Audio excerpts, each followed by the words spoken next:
Okay, guys, welcome back. Now we're going to do another presidential election video. Again, I'm still waiting for the 68 one to come out. Think of that as a prequel to these two. I made it before both of them, but yeah, the majority of these are now going to be live. Because I just finished up, like, less than 10 minutes ago, doing the 72 one, and that really worked live. But first, one thing I wanted to address I forgot to address in the last video, the running mates. Now, Spiro Agnew was the vice president, and he returned to once again be the vice president in 1972 for Nixon's reelection. Absolutely nothing could go wrong, right? But then, what's his name? George McGovern, the Democratic nominee. Funny story, and this was historic. I don't know any other election. I mean, maybe some of you can mention this to me, but what had happened with him was he announced his vice presidential nominee or his running mate would be Thomas Eagleton. But then there was this whole huge scandal that happened, so he had to leave. I just noticed it was 6:16 p.m. Any comic fan will notice that. We'll get that reference. That's only on Eastern Time standards. But I digress. What's his name? So George McGovern, his running mate was Thomas Eagleton, and then what happens is Eagleton leaves, and then Sergeant Shriver came in to be his new running mate. Pretty big, pretty huge. I don't know any other election when that's happened. I mean, again, if any of you know of any election where that's happened, you can tell me in the comments section. Right down there, guys. Right down there. Yeah, so let's start to talk a little bit about the 76 election. Well, actually, why don't I look at your comments first? The video, the 76 election one, is still only, sadly, 23% uploaded.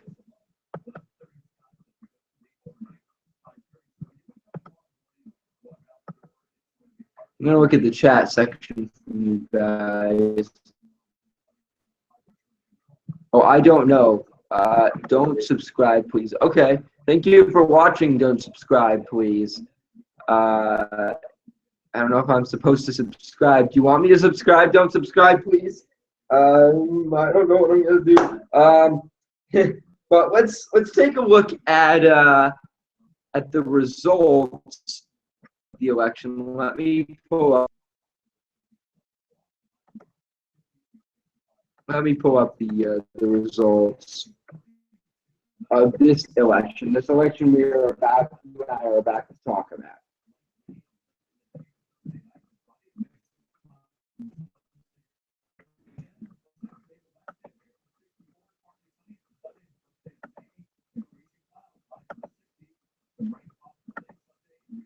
All right, I'm gonna turn on screen share right now, guys. Don't you worry. All right, so here is the results of the 1976 presidential election. Now, right here, there was this one guy, over in Washington, who wrote up Ronald Reagan. You made in my 1976 video, I talk about, as you'll see, I talk about Ronald Reagan a little bit. You know, I talk about him a little bit because he ran that year. And we'll talk about him in a second, but this one guy, apparently he didn't like either Carter or Ford, so he just said, oh, screw it, I'll go with Reagan. you will see that the same thing, believe it or not, is going to happen, or will probably happen this November. At least with me, if it's Trump versus Clinton, I'm probably just gonna write somebody up. Well, I'm too young to vote, but I will. They still have the mock elections at school and everything, so I'll probably just write somebody up there, or write somebody in, or choose a third party candidate. But yeah, these are the results. Seems pretty close, but at the end of the day, Carter wins. Yes, that's right. Let's talk about the candidates a little bit. Nixon, right? He's the incumbent Republican president, right? He's ineligible to run for a third term, but he's still the incumbent Republican president, right? Wasn't he? Well, actually, no. As we talked about in the last video, the 1972 presidential election video, the Watergate scandal was it was very corrupt, and it blew up so much that it forced Nixon to resign in disgrace. So the vice president becomes president, and that certain vice president, of course, right? It's got to be, what's his name? It's got to be Spiro Agnew, right? Because he's the vice president, right? Well, not exactly. You see, Spiro Agnew also resigned in disgrace for a different reason about a year earlier in 1973. So Nixon appointed Gerald Ford to be his new vice president. And Gerald Ford, prior to this, Gerald Ford was the Senate Minority Leader for the Republican Party, or not the Senate, the House Minority Leader, sorry. So he's chosen as the vice president for Nixon, and so he becomes the president. And his first action as president is actually pretty controversial. You see, what he does that is pretty controversial is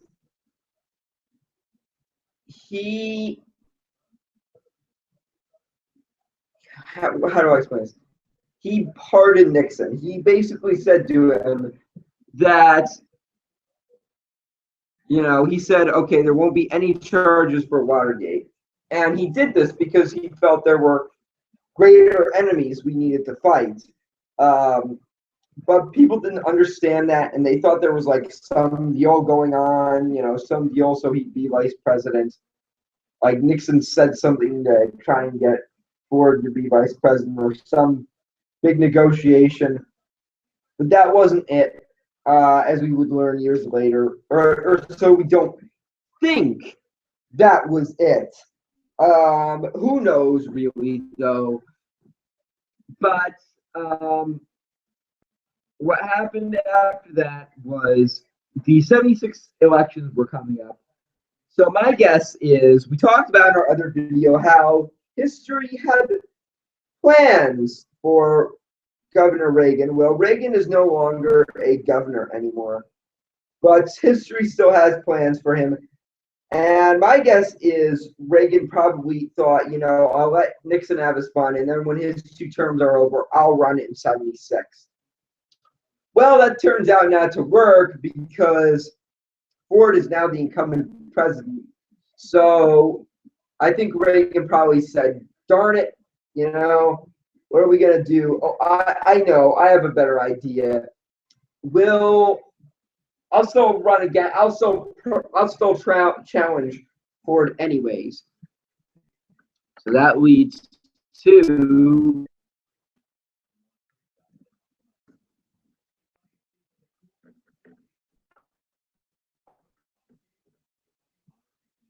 not the 1980 election. What am I thinking? Silly me.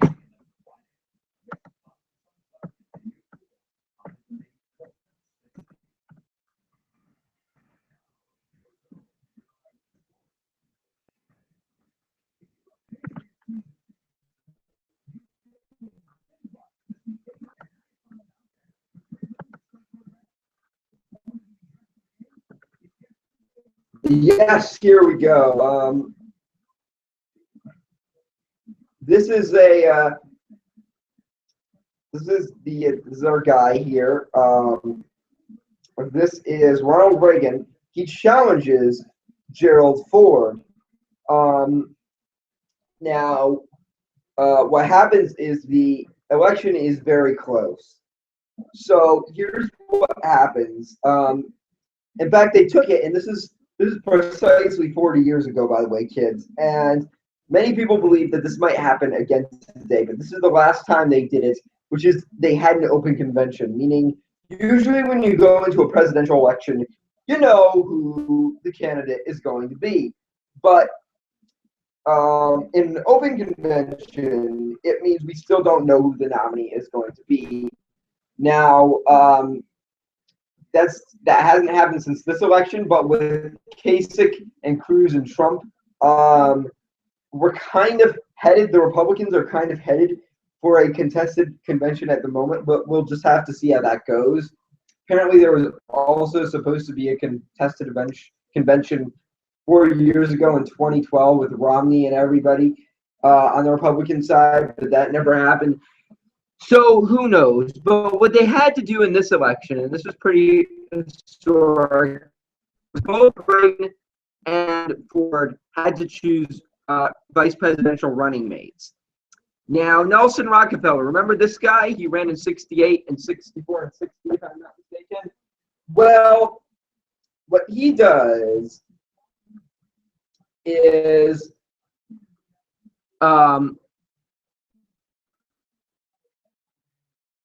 what happens after that is sorry, I dazed out of there for a second. President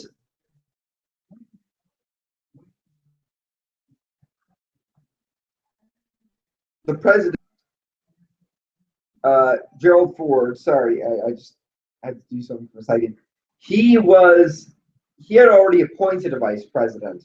So after he became president, he appointed Nelson Rockefeller, the governor of New York, to become vice president. However, Nelson Rockefeller, he didn't want to become vice president. He didn't want to run for vice president again. So what happens is when Gerald Ford is looking for a new vice president, he chooses Bob Dole, a senator from Kansas. And so Ronald Reagan, right over here, this is Bob Dole right there, and this is Nelson Rockefeller right over here. Now, Ronald Reagan, let me pull up a picture of the man that Ronald Reagan chose.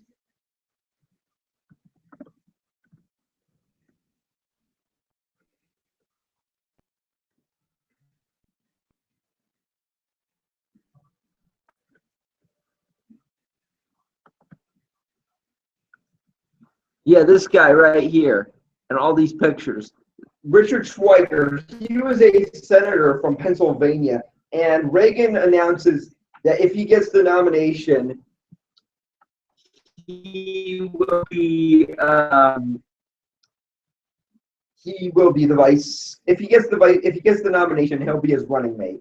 Okay, well, Reagan doesn't get the nomination. He narrowly loses the nomination to Ford. Ford becomes the nominee and proceeds to the general election. Now, there were actually quite a few candidates. However, Ronald Reagan still is not the end for Ronald. Again, history still has a lot in store for him. Even though he doesn't win this time, he's going to be a big part of history, as we'll learn in 4 short years. Yes, indeed.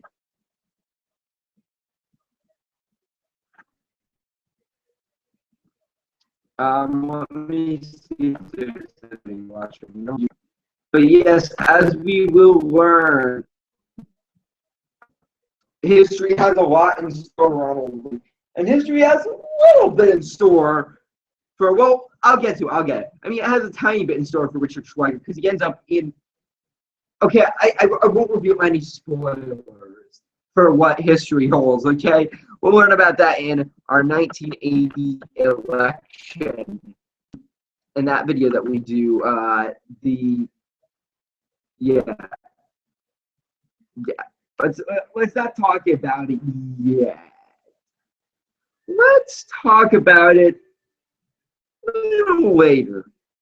Does that sound good? Okay, great, guys. It's gonna be great. It's gonna be huge. It's gonna be great. Okay. Let's get back into the mood. Okay, so one of the people who runs on the Democratic side, and we're gonna get into the Democratic primaries now.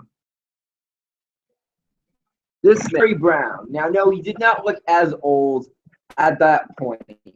Jerry Brown is still alive, and he is actually, once again, the governor. Right now, he's the governor of California, once again, and he was still the governor of California at the time, unless he was like a former governor. I can't remember. But I know he was one of the people running. And let me double check to make sure.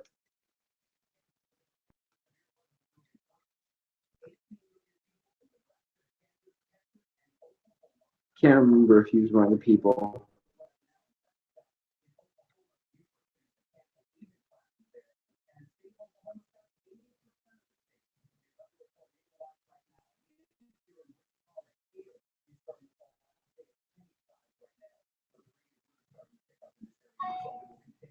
Well, I know that at least Jerry Brown ran in '76, if I'm not mistaken.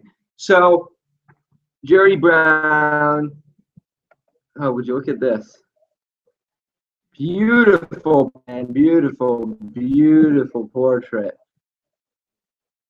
Definitely beautiful. Just look at it. It won the award for best finger painting class at preschool high in California. You know, seriously, who draws these portraits?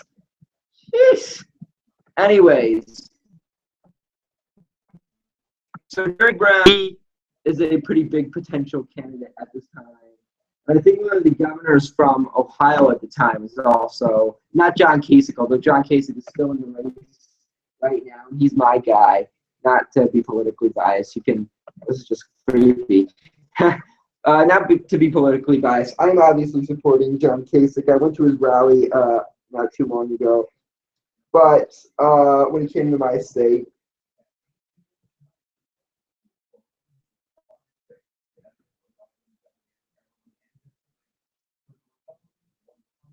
but yeah, so he's one of the candidates, and he and Ohio. Well, he and the guy from Ohio, they do really well, and either one of them are expected to have big chances against, to get the nomination.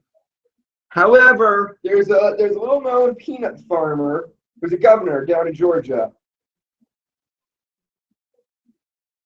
And, yeah, so Carter becomes the nominee. And it's a surprise to everybody. But he wins by getting, basically, how do I explain this? He basically tries, going on the anti-establishment train.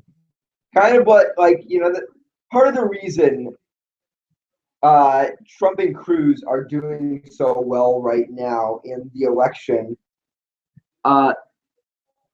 is because the reason why, Trump and Bernie Sanders, they're doing so well is because they paint themselves as these anti-establishment candidates, these out-of-the-box, ordinary people type of guys. And that's what Jimmy Carter does. He's this normal peanut farmer. He's not a big guy from Washington. And that really helps him. So he wins the nomination. Now, when he goes up against Ford, it's a very tough fight for both of them. Why don't I play a debate? Or I'll show you a debate.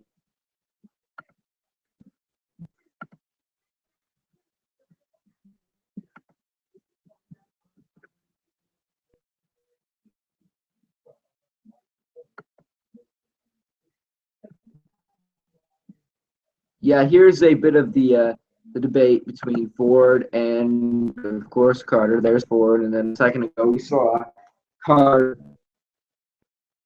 But yeah, that's a debate between them. Also, let me look up the.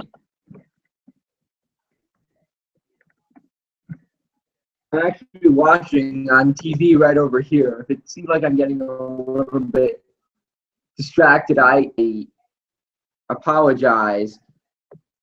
I'm watching actually footage from this debate, and look over here. How funny! Donate to the Feel the Burn campaign. Take the next step. Donate. Paid for by the Feel the Burn committee.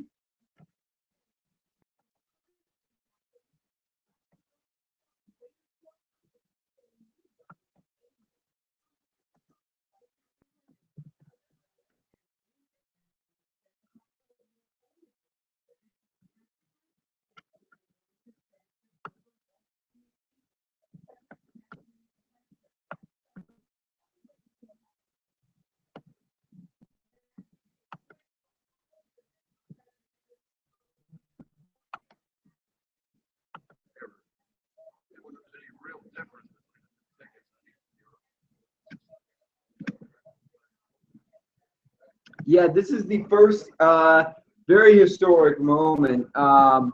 This is the first time they actually have a vice presidential debate between Senator Walter Mondale and then Senator Walter Mondale and then Senator Gerald Ford. There they both are on the stage. Um, they're both the vice presidential nominees. They're both the running mates, and they face off against each other in this debate.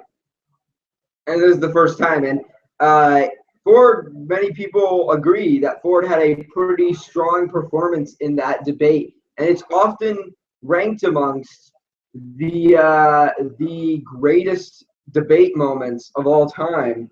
Although that may be pushed back when you look at some of the current primary debates that have been going on between the Republicans and even the Democrats in that one New York debate in Brooklyn. But yeah, very, very interesting.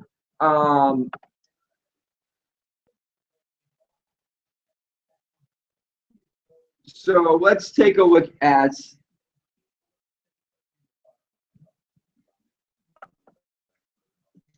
the results. If what happens is Jimmy Carter really, really plays that anti-establishment move really, really well, and that really, really helps him. And so, but it just helps him because again, keep in mind he's going up against a candidate who's an incumbent president.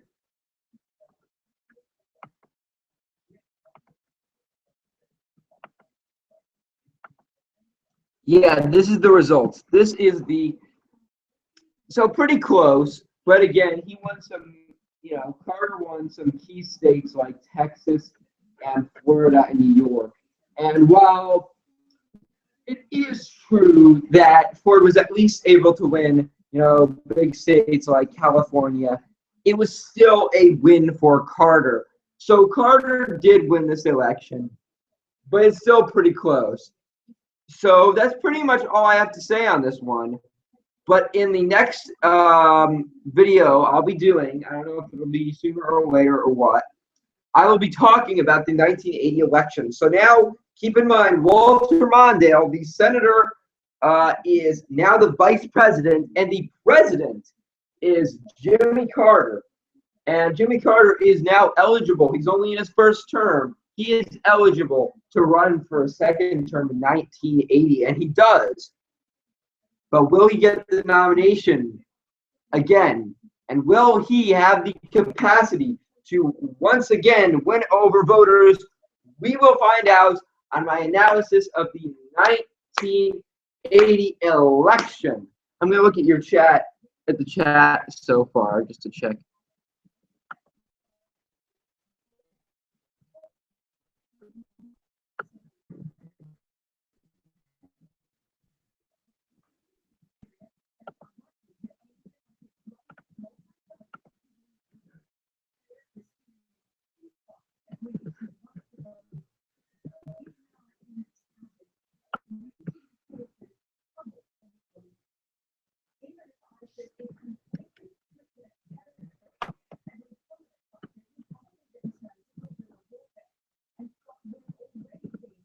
Welcome, I've been subscribed to you.